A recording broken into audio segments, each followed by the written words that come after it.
about the issues that bordered our collective interests. I took to the street of Abuja when I realized that the INEC were not performing, and the professors were giving us numbers that even Carpenter cannot call. And I called that it is imperative that I think we give another institution a chance instead of professors of doom that are leading INEC. And again, I took to the street a few weeks ago under the Nigeria integrity movement and police integrity movement to challenge the innuendos and some of the fraudulent act of police, and also to speak about their good performance under the current administration. And today again, I'm here purposely to challenge the call by NANS in their publication on The Nation on the 12th of October, calling Mr. President to shield the Interior Minister, Tunji Ojo. That brought and ignited something in me. It is very laughable that a nation like Nigeria, I don't know the type of NANS or the student union we have today, calling to shield a forgery allegation on a government officials. The people that are supposed to call for integrity and transparent are rather calling to cover up. The word shade means cover, protect. Meaning there must be something before protection comes in. You can't hold umbrella except there is rain or sunshine. So what is Mr. President shading? Something is wrong. And that brought me into digging deep on the certificate saga of the Interior Minister. And I realized that something is wrong. Starting from the letter from Premium Time to NYSC in 2023. Indeed, they have been shading this issue. And on this same certificate issue, we have the former Minister of Finance resigned. On this same certificate issue, we have the former minister also, Unaji, resigned. Why is Tunji Ojo stay in office without proper investigation into his own issue?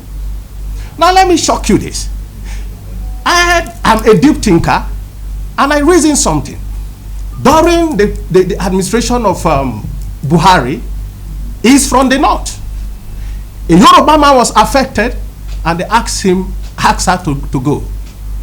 Today again, an Igbo man was affected, they asked him to go. What about somebody that is sitting on gunpowder and that nobody is talking about it? We need to look into all these things to bring unity, transparent, into the government. No doubt the government of the day are trying their best, even though we Nigerians are complaining that they need to do more. But there are issues that is beyond political which hunt, but to call for the integrity of this government. If Tinubu indeed, according to him, as an old man, that I want to leave Nigeria with a legacy after my name, then Tunji Ojo must be subject to scrutiny, investigation by the security service, investigation by the DSS, because the question, to NYSC and their response, brought more questions even than the answers that they are needed to give. Number one, their response was Tunji Ojo was remobilized, or was called, went to NYSC in 2006. We want to know who's school mobilizing. I don't think nobody go to NYSC without school mobilization. The school must send your name for NYSC. So NYSC is not an institution whereby I can just stand up tomorrow and decided to join. I should be recommended by my school that this is my student. You can enroll him or her. We need to know the school. Secondly, he absconded according to their own report. And according to the rule of the same NYSC, after 3 months, there is a jail term or a fine. We want to see which of the one the NYSC gave to Tunji Ojo after absconding. Again, they went further to implicate their own self by saying that he now re-enrolled like a school in 2019. And at the same time, in 2019, he was already a member of the House of Rep. Now, another broad question is, what did he submit to INEC? You see, this is not about witch hunting. But if a nation cannot grow without protecting the integrity of all our institutions, the same way, see, I said something recently that the corruption in the corporate institution is more than the policeman on the road collecting 50 naira. The corruption in our government today is epidemic, and we got to pick it one by one to bring sanity to our organization. And let me shock you this. In my finding within this short period, 60 to 70% of government officials are with forged NYSC certificate. A lot of the big men children don't want to serve. But at the end of the day, they found themselves in big offices. Nobody is talking about it. Some senators are victim of this same issue, and nobody is talking about it. Our organization, National Integrity Movement, is taking this as a responsibility to bring all this to book. If you have only first level certificate, submit your minimum qualification according to the law. You are free to go. If your people vote for you, no doubt the Interior Minister have been, according to you media, is a performing minister. That is what you portray to us. So I'm not in any way, shy away from that report. But at the same time, it is time to also test the integrity of the performer. We cannot shy away from the truth. The truth is one. That you are performing does not mean, it doesn't give you a yardstick to be parading yourself with a forged certificate, allegedly. Let's look into it. Now, NYSC went for that to say, he served in 2019 to 2020.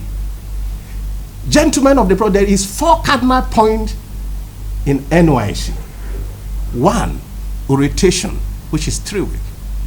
Primary assignment, CDA, and then to your rounding up a parade, which your certificate will be handed over to you. So how did he serve 2019 to 2020 and then waited till August 2022 to apply for his certificate and then issued to him in February 2023? Gentlemen of the press, something is wrong. Something is wrong. That is not the procedures that we know. And we must get to the bottom of it. It is either he step aside and submit himself for investigation, or the president asks him to step aside. As simple as ABCD. Because what is good for the goose is also good for the gander. So we cannot, for any reason, decide to, shy away from the truth. NYSC should be held responsible for issuing such certificate. They should come out plain to tell us how they have sanctioned him, his punishment, and how they came about the conclusion to issue him that certificate. No doubt, they agree they issue it to him. But is that the right procedure?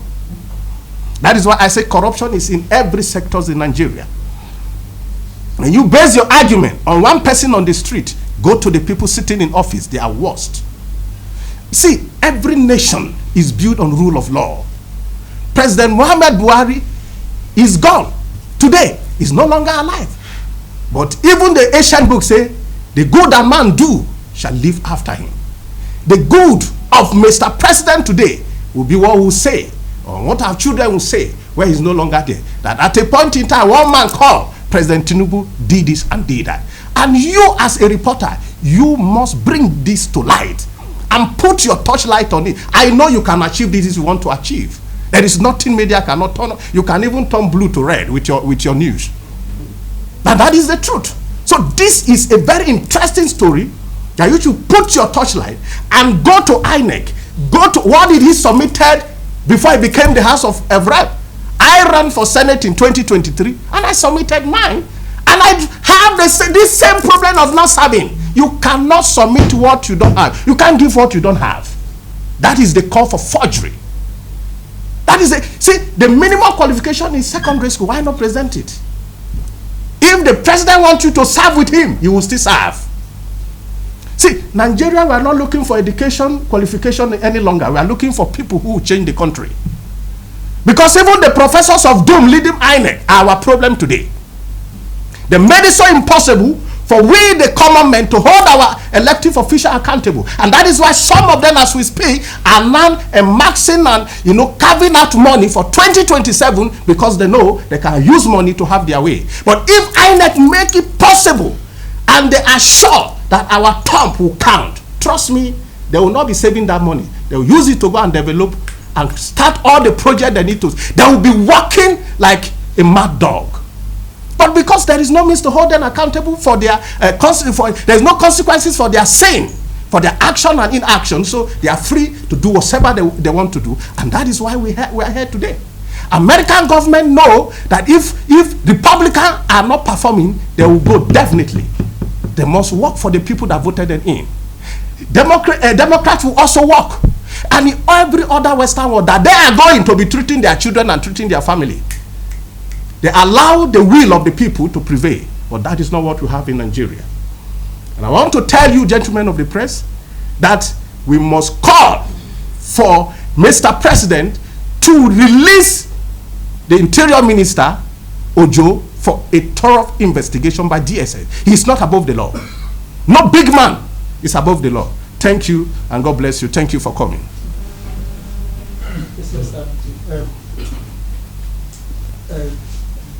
Daily Post.